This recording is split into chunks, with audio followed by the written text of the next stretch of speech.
আসসালামু আলাইকুম। আপনারা সবাই কেমন আছেন? আশা করি আপনারা সবাই ভালো আছেন। তো আজকে আমি আপনাদের সাথে দেশি মোরগ ভুনা করা রেসিপি দেখাবো। তো এখানে আমার শ্বশুর ইজানকে দেখাচ্ছিল আমাদের বাসার ছোট বাবু। তখন আমি অল্প একটু ভিডিও করে নিছি। তো আমার শ্বশুর মুরগিটা জবাই করে দিল। তো আমি এগুলো কেটে ধুয়ে পরিষ্কার করে নিলাম। তো প্রথমে আমি একটি কড়াই বসাই দিলাম। কড়াইয়ের মধ্যে পরিমাণ মতো তেল দিয়ে দিলাম।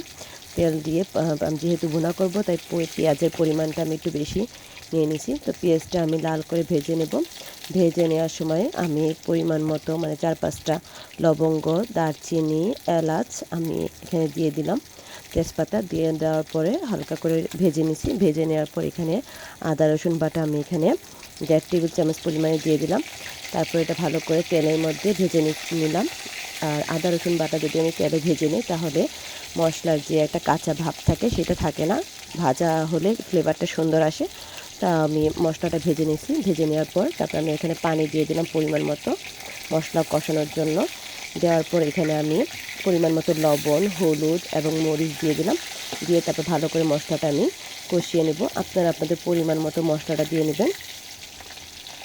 মশলাটা কষানোর পরে তারপরে আমি এখানে মাংসটা দিয়ে দিলাম। মাংসটা দিয়ে তারপরে আমি এটা ভালো করে নেড়ে ঢাকনা দিয়ে ঢেকে দেব। কারণ মাংসের থেকে পানি বের হয়, সেই পানিটা দিয়ে আমি মাংসটাকে ভালো করে কষিয়ে নেব। মুরগির মাংসটাকে কষানো হয়ে গেছে। কষানো হয়ে গেছে আমার। এই যে এখন তেলটা ভেসে উঠছে, তখন আমি এটার মধ্যে ঝোলের পানি দিয়ে দেব। এখানে আমি যেহেতু ভুনা করব তাই সেজন্য ঝোলের পানিটা আমি বেশি একটা দেব না, পরিমাণ মতো দেব। দিয়ে তারপর আমি এটা ঢাকনা দিয়ে ঢেকে দেব।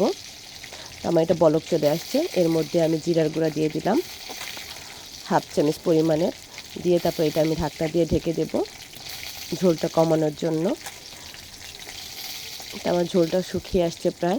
তখন এর মধ্যে আমি গরম মশলার গুঁড়া দিয়ে দেবো। এখানে দারচিনি, এলাচ, লবঙ্গ, জিরা একসাথে ভেজে শুকনো খোলায় ভেজে আমি গুঁড়া করে নিয়েছি।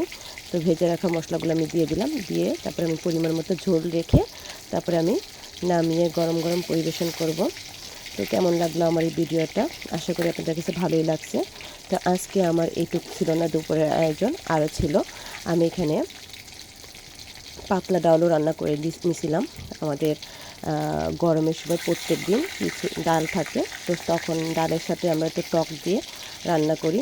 তো এখানে আমি ডালটা বাগার দিয়ে দিলাম। আজকে আমি পাতলা ডাল রান্না করছি টক দিয়ে, টক ডাল। তো এটা আমি ডালটা বাগার দিয়ে নিলাম। তারপরে আজকে এই মুরগি ভুনা, তারপরে একটু ডিম ভুনা করে নিয়েছিলাম, হাঁসের ডিম। তারপরে এর মধ্যে আমি পাতলা ডাল রান্না করে নিলাম। তারপরে আমার আরেকটা ভাজির আইটেম ছিল। প্রতিদিন আমাদের কিছু না কিছু থাকে, তো ভাজি করে নেব, ঢেঁড়স ভাজি। তো ঢেঁড়স ভাজি করা হয়নি, তো আমি অল্প একটু ভিডিও করে নিলাম। আজকে আমাদের দুপুরে এই আয়োজন ছিল।